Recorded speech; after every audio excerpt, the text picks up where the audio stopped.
Olá a todos, sejam todos bem-vindos a mais um episódio do Pode Inspirar. Me chamo Maria Vitória, aluna do terceiro ano de Engenharia de Produção, e hoje temos a honra de ter ela aqui conosco, que é embaixadora do Instituto ILZB, poetisa, escritora e artesã desde 7 anos. Muito bem-vinda, Islândia Campos. Muito obrigada a todos, é uma honra, um prazer poder participar desse podcast. Tenho certeza que a nossa conversa vai agregar muito para as mulheres que estão nos assistindo. Acredito. E queria começar sabendo quem é Islândia Campos. Islândia Campos é nascida no Mato Grosso do Sul, Pantaneira. Sou filha de militar. Sou a primeira filha de uma família de 9 irmãos. Atualmente somos só 4 mulheres e um homem. Eu sou mãe de 6 filhos, avó de 6 netos.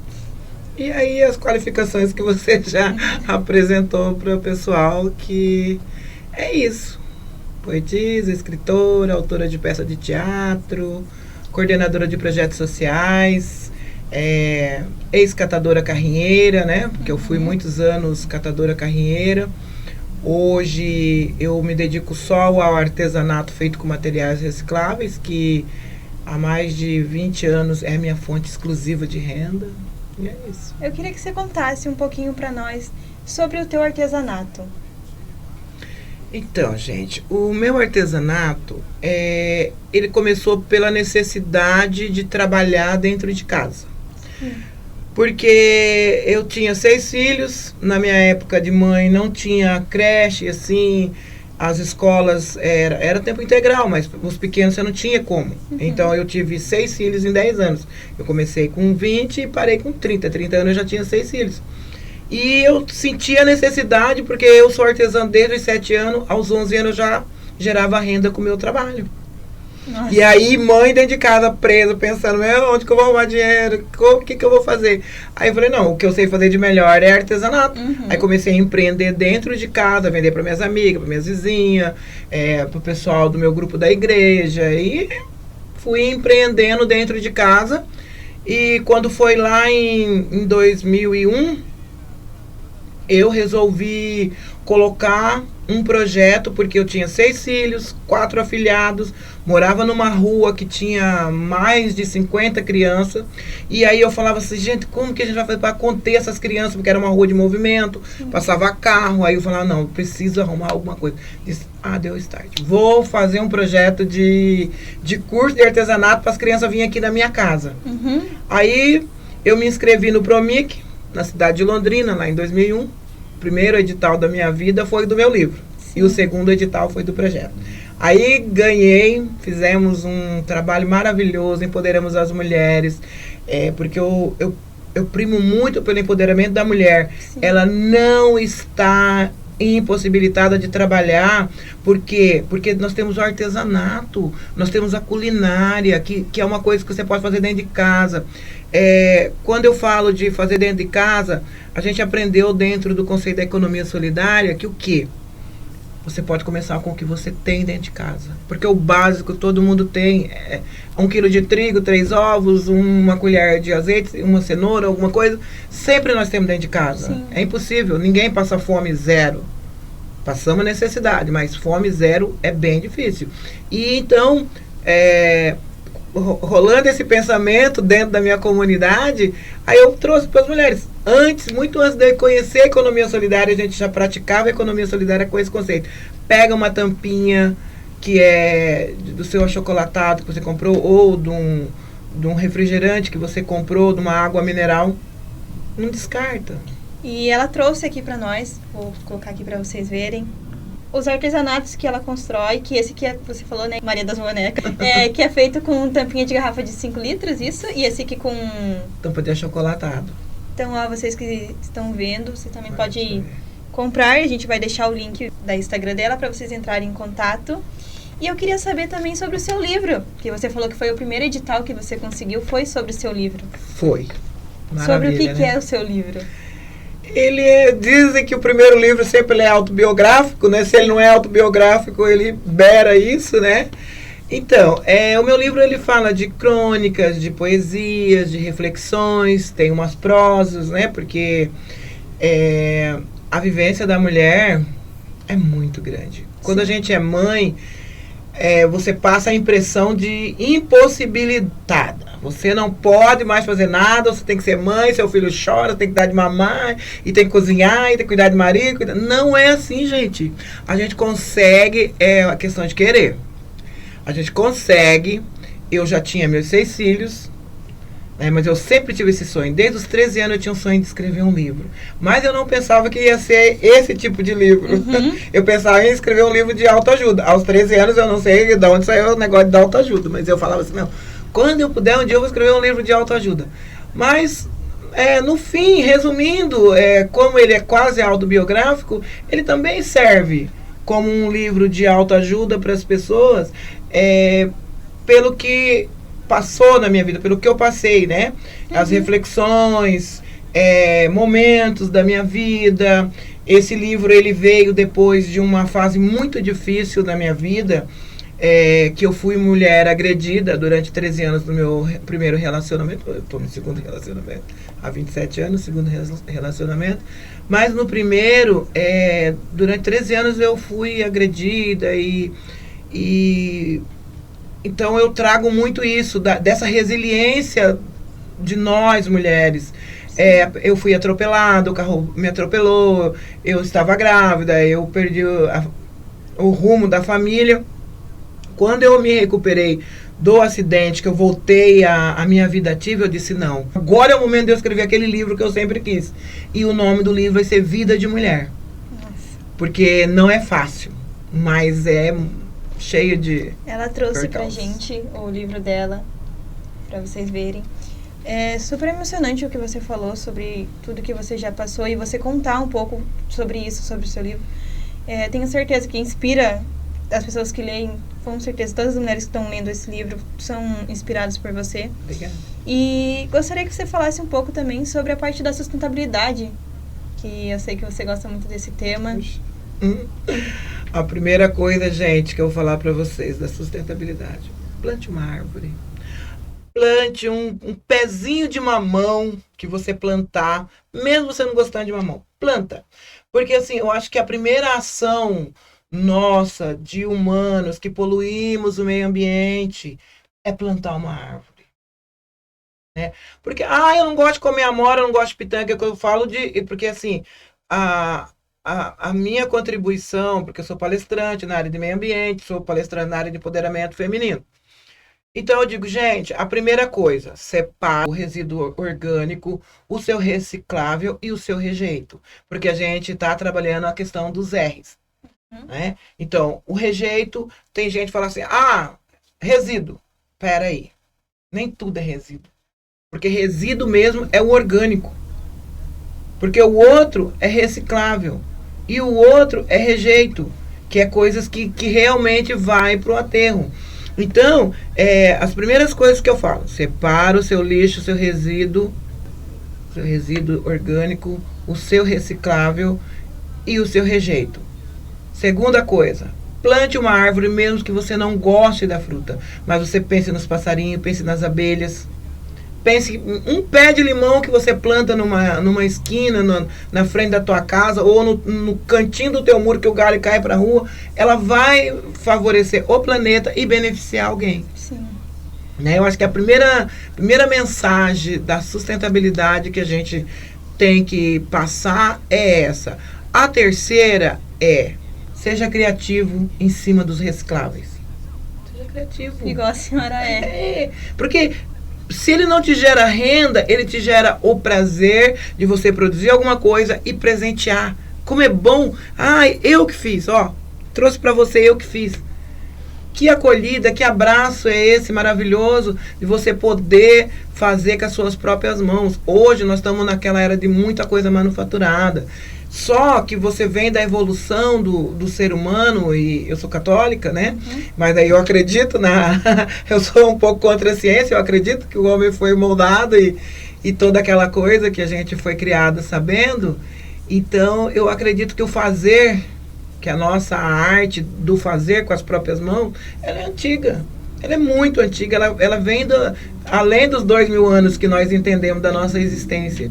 E eu acho que o fazer é muito importante, que o moldar, que o trabalhar, o cortar, até o cortar um alimento bonitinho, quadradinho, ele gera um prazer. Então eu acho que as nossas mãos, elas são abençoadas, ela veio pra gente poder servir uns aos outros, né? Tenho certeza que as suas mãos são muito bem usadas. E vocês podem estar pensando, eu chamo dela muitas vezes de Maria da Boneca. Agora eu queria saber quem é Maria da Boneca. Maria das Bonecas é uma artesã que tinha um sonho, né? Eu tinha um sonho de ir pro programa do Jô, sou entrevistada por você hoje, sabe? Mas eu sempre quis estar à frente da câmera e poder falar, porque eu sempre fui boa de conversa, assim, desinibida até, pode-se dizer, né? E eu tinha um sonho de ir no programa do Jô, ser entrevistada pelo Jô Soares. Não sou o Jô, mas você está sendo entrevistada. Que prazer, sabe? Porque eu falo assim, como é o nosso sonho e o nosso querer? O nosso sonho, ele pode acontecer, mas não como a gente quis ou quer. Sim. Porque hoje eu estou sendo entrevistada por você, estou sendo vista por milhares de pessoas, que eu tenho certeza que muita gente vai assistir ou assiste. E então, o sonho sempre foi estar à frente das câmeras, poder falar, poder contar, né? E estou sendo entrevistada hoje pela Vi. Então, eu adotei o nome da Maria das Bonecas porque, como eu queria ir pro Jô, minha amiga disse, não, eu não vou colocar que a Islândia Campos é a produtora das bonecas, né? Sim. Vamos colocar Maria das Bonecas, que tal, né?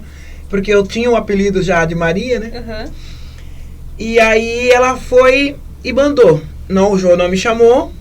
Quando eu cheguei em 2004, eu cheguei em Santa Catarina, e como eu participo dos movimentos sociais, da economia solidária, eu sou piolho de universidade, eu sou autodidata, gente, sou autodidata, mas eu sou piolho de universidade, sempre tive dentro das universidades e dos movimentos sociais. E aonde eu ia, eu sempre levo minhas bonecas, porque de um jeito ou de outro, é a minha fonte de renda. Então eu não perco a oportunidade, viu, mulheres? Viu, vocês estão vendo? É assim, que a gente começa a vender, é assim, a gente não perde a oportunidade de público. Tem 5 pessoas, você já pode vender para 2. E aí eu levava as bonecas, e pela segunda vez alguém me chamou de Maria das Bonecas. Aí eu falei, vou adotar esse nome, porque esse nome vai ser o meu nome artístico, né? E eu acho que é um nome de muita força, muito carinhoso. Aí eu digo, prazer, Islândia Campos, Maria das Bonecas para os íntimos. Então, é isso. Essa é a história da Maria das Bonecas, como que começou esse nome maravilhoso que eu amo. Um nome muito inspirador, eu acho, para todas as mulheres que vão escutar a gente. E você passou o seu portfólio pra gente, e eu tava olhando que você era ex-catadora de recicláveis? Sim. Podia contar um pouco sobre essa parte da sua vida? Conto, gente. Ó, vai vir um puxãozinho de orelha, mas eu tenho liberdade pra isso. Pode ter. Então, tá. Eu fui catadora porque, como eu fui ex-mulher agredida, como eu disse, né, cuidando dos meus filhos, e não conseguia sobreviver só de vender os bolos e do artesanato, que na época as pessoas não tinham muito essa visão que hoje nós temos, né, da sustentabilidade, do artesanato. Eu vendia mais touca, essas coisas. E aí eu já separava os meus recicláveis em casa, porque eu tinha 5 filhas mulher e 1 filho homem, 6 mulheres comigo. Sim. Então era pote de shampoo, de água sanitária, de detergente, todos esses resíduos domésticos que a gente produz dentro de casa. E eu já separava. Só que eu separava para vender no dia das crianças, que daí as crianças geravam uma renda para eles gastarem à vontade. E disso aí eu falei, peraí, eu já faço, dá um dinheirinho e tal, vou começar a catar. Sim. E comecei a catar.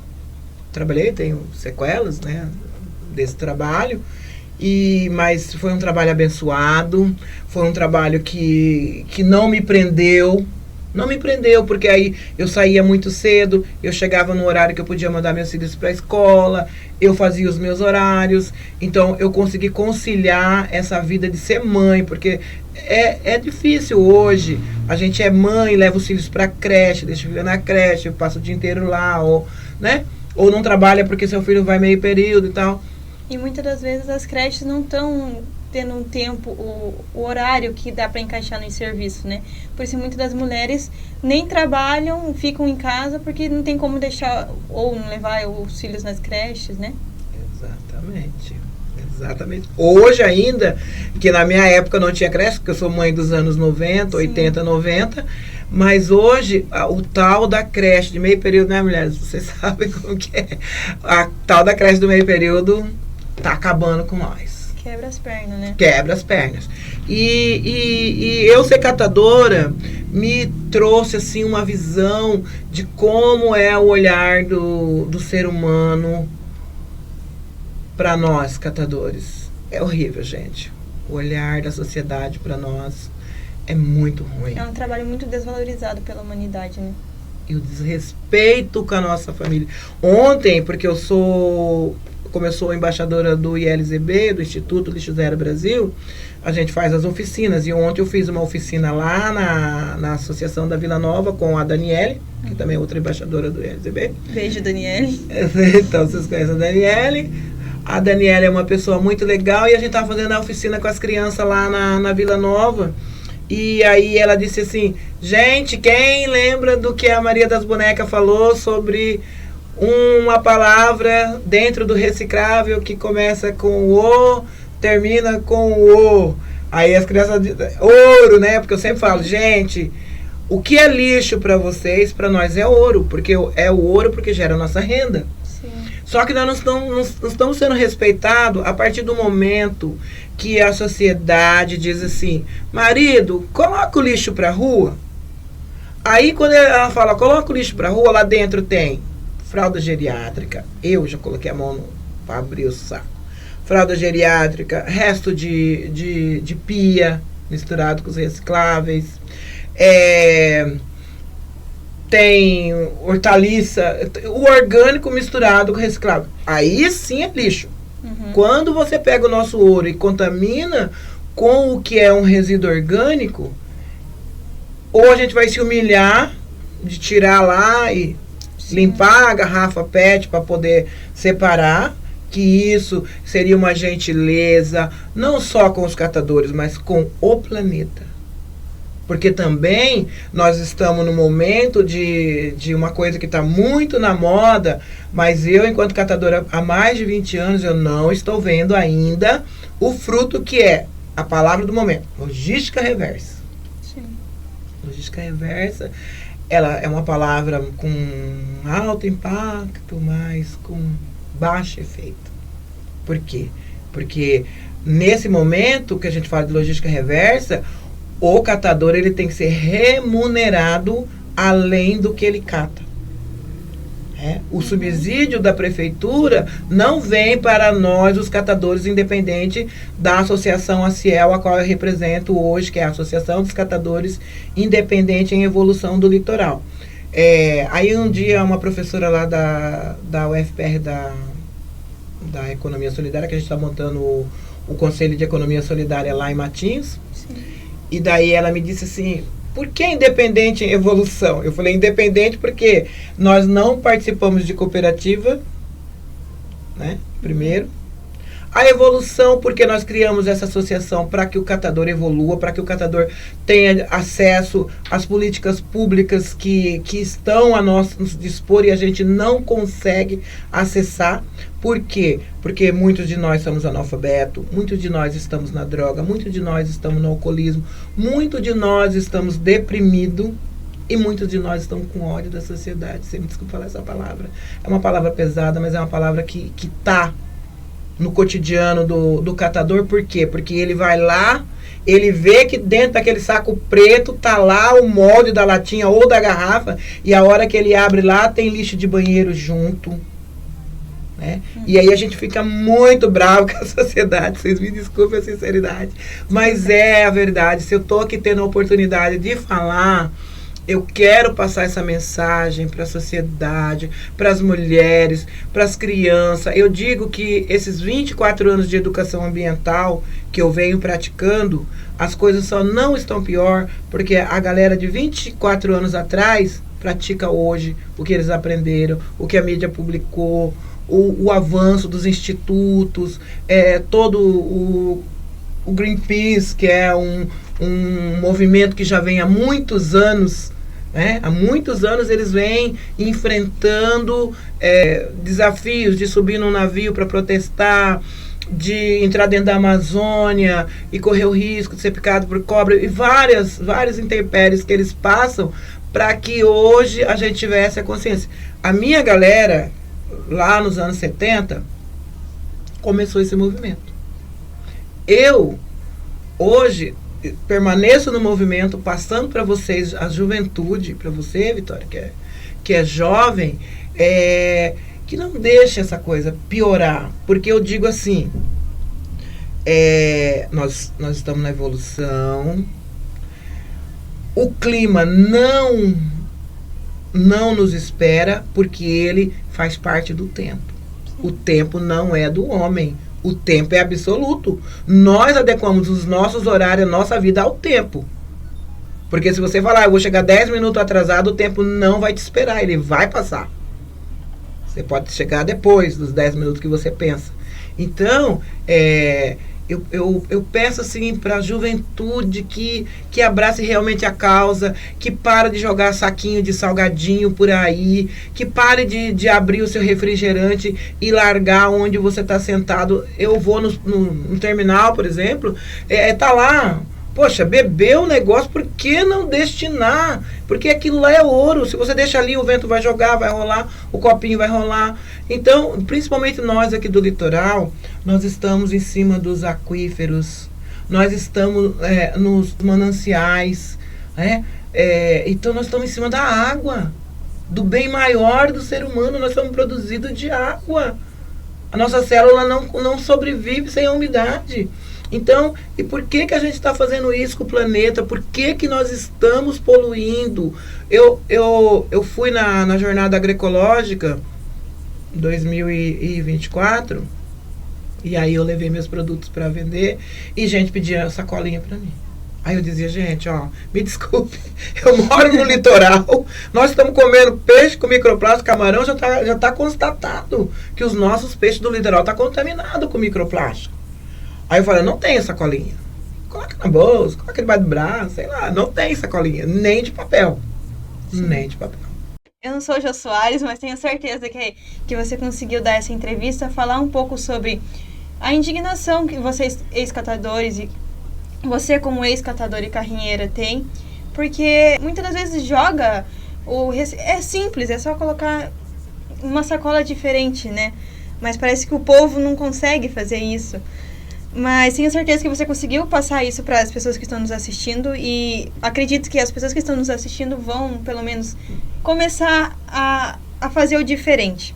E agora eu queria que você contasse um pouco para mim e para as mulheres que estão nos assistindo sobre o empoderamento feminino, que é algo que está na sua vida, e contar um pouco para nós. Pois eu sou palestrante na área de meio ambiente e também sou palestrante no empoderamento feminino. Pela resiliência, pela experiência de ter sido também ex-mulher agredida. O que eu trago para as mulheres na minha palestra? Mulheres, acorde. Acredita no seu potencial, porque nós temos uma força de colocar o filho no mundo. Nós entregamos o nosso corpo para uma cesárea. Eu nem falo de parir o filho normalmente, pelos métodos normais, mas eu falo a partir do momento que a mulher entrega o seu corpo para ser cortada, sofrer uma violência obstétrica. Então, se nós temos essa coragem, por que nós não temos coragem de nos libertar de um agressor, de um patriarcado que sempre subjugou a mulher? Hoje, Vitória, você aqui é um exemplo para mim, eu acredito que para outras mulheres, de ver uma menina jovem, uma mulher jovem, à frente de um programa que traz o empoderamento, traz a visão do empoderamento para as outras mulheres, porque não pensa que a mulher tem 60 anos, que ela tem experiência. Não! Depende da criação dessa mulher, depende do que ela viu na vida dela. Se ela assistir esse podcast, ela sim, ela está atualizada, ela está com a visão do que é o mundo certo, porque o mundo certo a mulher não tem que ter limites. Como diz o clichê, né? O lugar da mulher é onde ela quiser estar. Então eu digo assim, mulheres, trabalho. Eu acho que a primeira coisa que dignifica a mulher é ela trabalhar. Ela é feminista. Não precisa ser feminista, minha amiga. Precisa você dizer assim: o meu companheiro não é obrigado a sustentar a casa sozinho. O meu companheiro é um bom companheiro. Por que eu vou querer sacrificar ele se eu posso trabalhar? Eu não digo das mulheres ricas. Eu venho aqui falar das mulheres que têm a mesma posição financeira, social que eu tenho. Sim. Que é a difícil, a do salário contado, a que o companheiro tá com o cartão lá empenhado, né? E às vezes a mulher não consegue trabalhar porque tem o filho, mas em casa a gente consegue. Em casa a gente consegue trabalhar. O empoderamento feminino não é só dela sair e ser uma alta executiva. Não. O empoderamento feminino vem através da geração da renda. Infelizmente, não sou capitalista total, mas eu penso que o primeiro é a independência de dizer eu vou aonde eu quero ir, eu visto a roupa que eu quero vestir, meu lugar é onde eu quiser estar, eu sou a mulher que pariu os homens, então eu exijo respeito dos homens, eu exijo o meu espaço e o meu salário com a dignidade que os homens têm. Quando teve uma gestão aí, e aí disse, a mulher quer o salário igual ao homem, então ela vai perder a licença maternidade. Não, claro que não. Você, além de você dar a licença maternidade para a mulher, você tem que dar a licença maternidade para o companheiro, porque se nós parimos de parto normal, é um tipo de resguardo, de dieta. Se você pare de cesárea, é outra coisa, muito pior. Porque eu fico horrorizado, assim, sabe?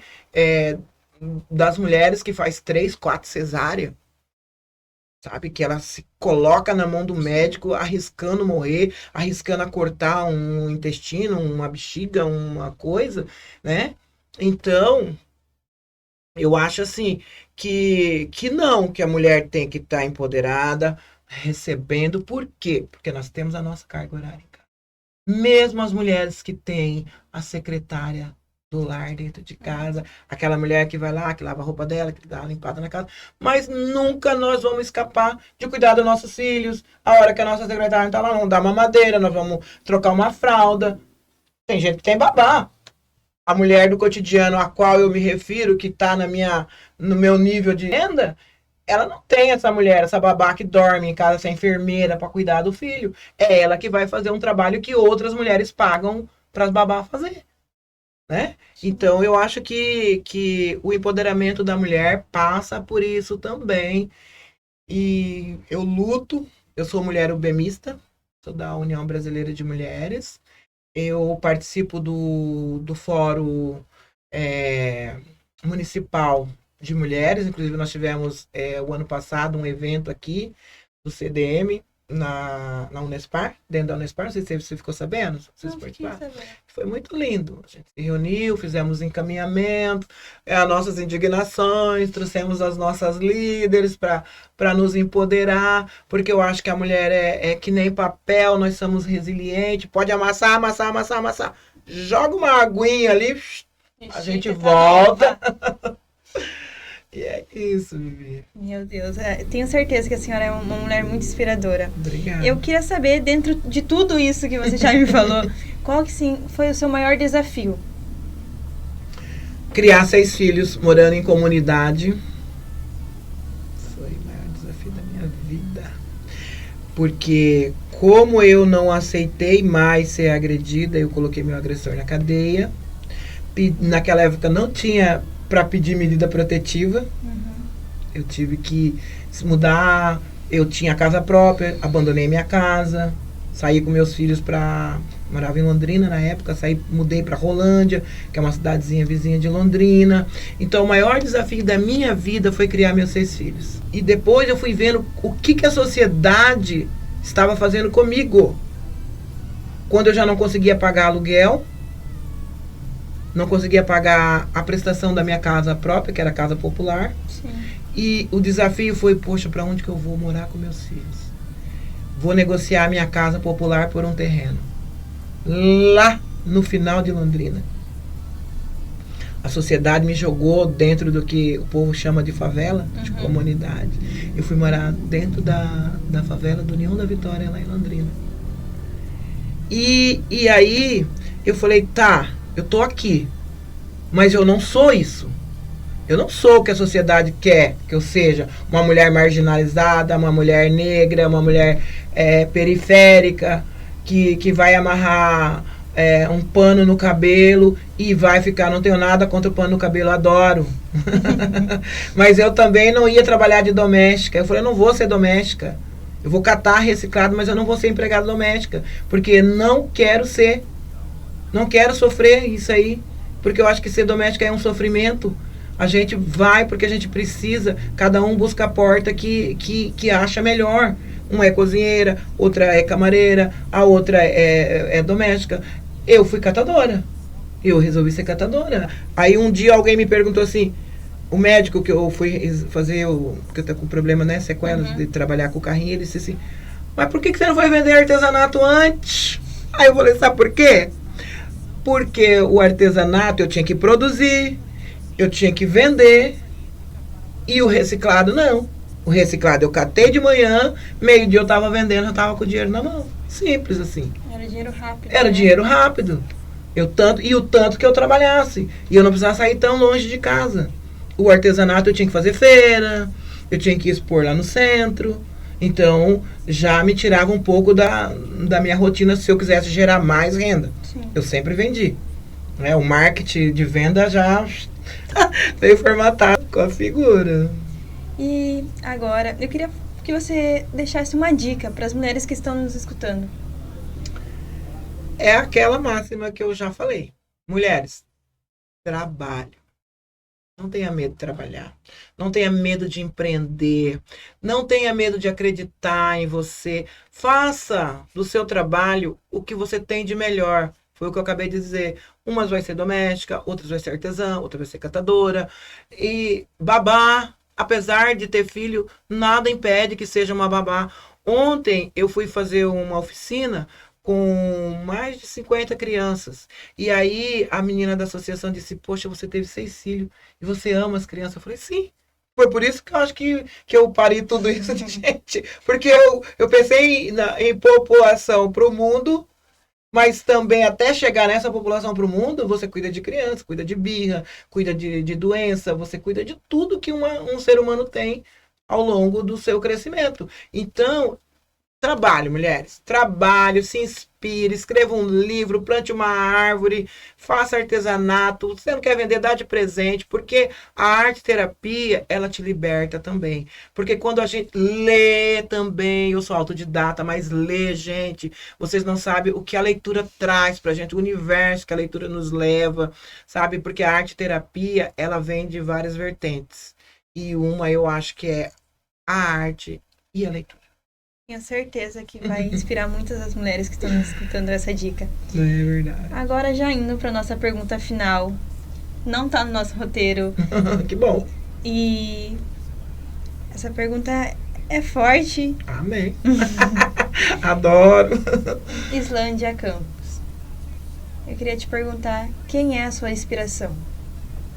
Além de Deus? Além de Deus. Minha mãe. Minha mãe. A minha mãe é minha inspiração, porque eu fui mulher agredida e separada, a minha mãe foi viúva aos 32 anos, com 9. Ela conseguiu dar dignidade para todos. Eu sou autodidata, porque eu já era rebelde, não gostava de escola, né? Mas eu lia muito. Então, minha mãe foi minha maior inspiração.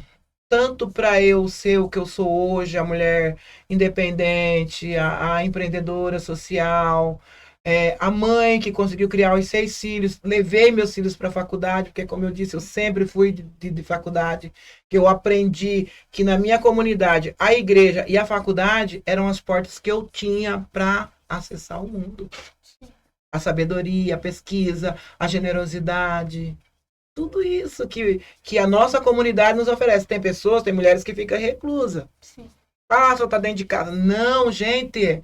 Vamos abrir o nosso universo, vamos conversar com as nossas vizinhas, vamos ensinar para nossas vizinhas uma receita que a gente tem, vamos socializar na igreja, na nossa comunidade, porque é isso que é o enriquecimento do ser humano, porque nós somos animais racionais, mas o animal mais próximo de nós, que para mim também é um exemplo, uma inspiração, são os cachorros. O cachorro, ele é sociável, ele é adaptável, ele vive em comunidade, sabe? E um ajuda o outro, tá machucado, o outro vem aqui, lambe, sabe? Então, é toda essa sensibilidade de nós nos colocarmos no lugar de animais racionais e que vivemos em comunidade. A partir desse momento, todas as portas se abrem. Eu tive a minha casa incendiada aqui, em Matinhos, e das 7 da manhã até as 10 horas da manhã, a comunidade, os meus amigos já tinham movimentado mais de R$ 500.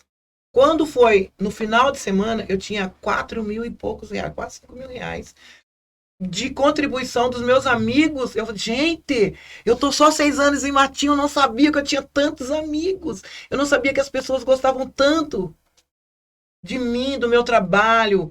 Eu, enquanto pessoa de dentro da comunidade, ativa, solidária, solícita, porque eu faço café para os catadores 3 vezes na semana.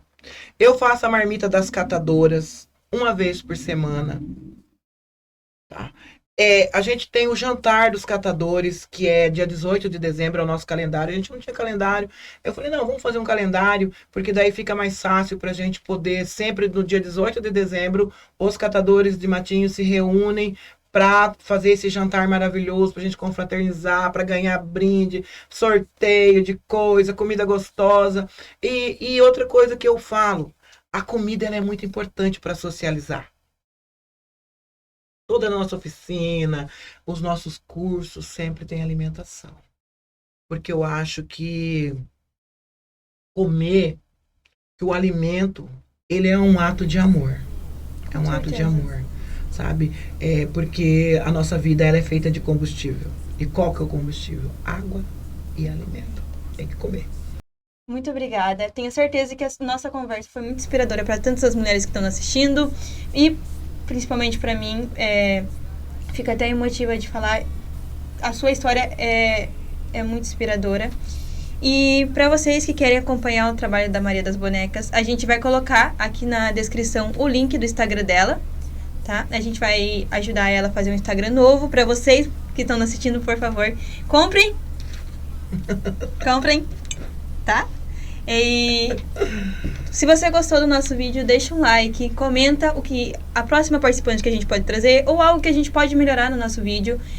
Lembre também de escutar a gente no Spotify. Você tá aí lavando sua loucinha, andando de carro, coloca a gente lá para escutar. E é isso. Um beijo.